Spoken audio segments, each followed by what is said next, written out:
The moment when the barrel of gunfire went silent and smoke billowed from the palace marked the end of a protracted negotiation between the Omusinga of Rwenzururu, Charles Wesley Mumbere, and the army.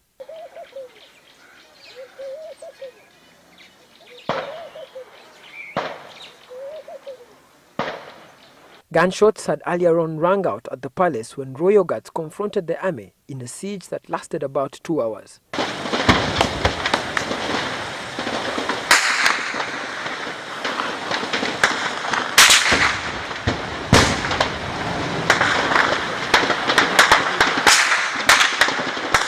Now we are at the Musinga's palace, and as you can hear, there are many loud gunshots that are going on back here. And we are taking cover right here, which is just 200 meters away from the gunfire. We've been told that the security officers are trying to breach the perimeter that was on the kingdom, and they're trying to get inside and arrest as many royal guards as they can.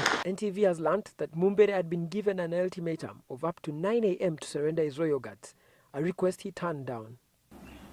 We gave him 1 hour, it elapsed. Because we were supposed to storm that camp, that palace, by 11. So we again, the president again called, gave him 2 more hours. That please sort this out. Now that one, we sent everybody here, his people he wanted, to talk to him that let these people surrender. But we realized that I think he was under siege by his own people.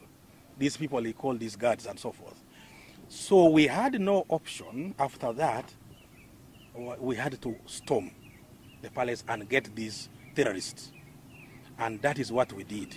At least 4 politicians visited the seat of the kingdom and later returned saying there was a problem of communication between government and the Omusinga. NTV has ascertained that 46 people were killed in the attack and 139 arrested. 2 soldiers were also injured in this attack. Raymond Mujuni, NTV.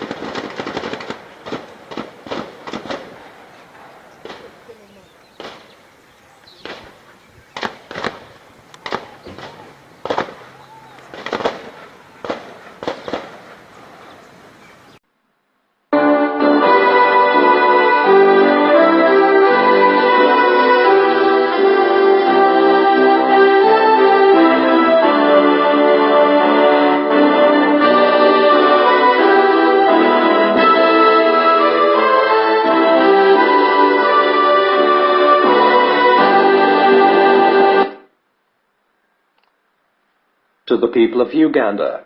Today, the 6th of April 2017, over 31 years since Uganda welcomed the people calling themselves liberators, and a leader who promised to uphold the values of democracy and good governance, the country is in economic stagnation and has been symbolized by bad governance.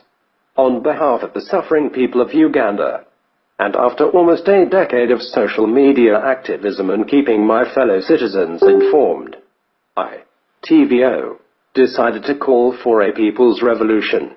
In order for the people to take back the country and secure the future and the right of the generation to come, the people's action is known as the April Revolution. I shall begin by talking about the current state of the nation, and this being the reason for the urgency with which this revolution has to be carried out. The illegitimate regime of Museveni is just now running the country to its grave, and the impunity with which billions of taxpayers' money is stolen by Museveni and his associates has left the ordinary Ugandans so vulnerable that even survival itself from one day to another has become a painful task.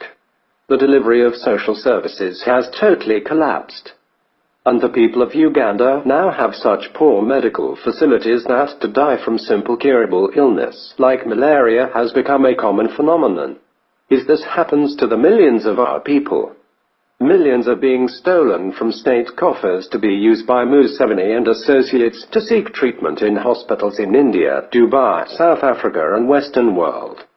This state of affairs has to stop, and the people of Uganda will make sure that taxpayers' money is used for the benefit of every Ugandan.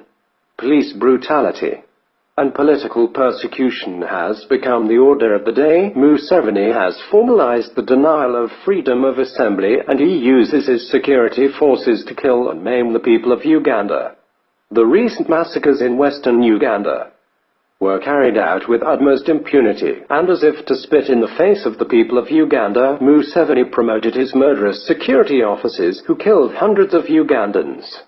This state of affairs, of putting the lives of our people at risk on a daily basis and denying them their fundamental rights, will be a thing of the past after the April Revolution.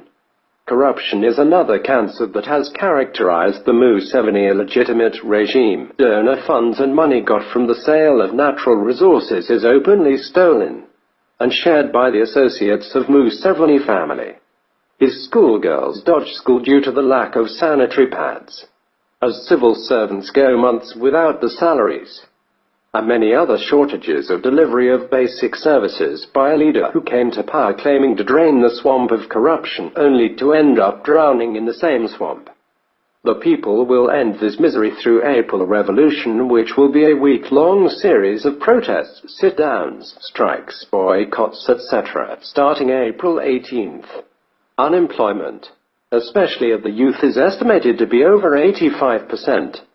And instead of introducing strategies like intensive farming and putting money in setting up small-scale industries to employ the young people of Uganda, Museveni goes in the night and raids the treasury and gets out money, and goes to Russia and buys fighter jets for trillions, when the country of Uganda is not at war with any nation anywhere. This wrong priority, which is designed to ensure his illegitimate stay in power, is another major reason why the people of Uganda will have to show him the exit and take back our country and put the right priorities in place.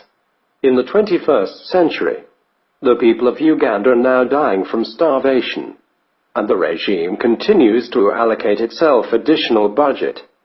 As many of our people continue to die from starvation, Museveni and family continue to live in extravagance, using our taxpayers' money as the ordinary Ugandan goes without food.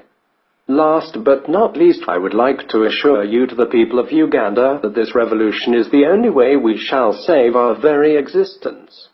To the members of the security forces, where the majority are also victims of this regime's bad governance, I promise you that just like the people protected the members of security forces in Tunisia and Burkina Faso, we, the millions of the people of Uganda, shall protect you when you come and join in this revolution. The people of Uganda have many credible leaders, whom they have voted for in the past, and Museveni stole the vote at different levels, so you can be rest assured that there will be trusted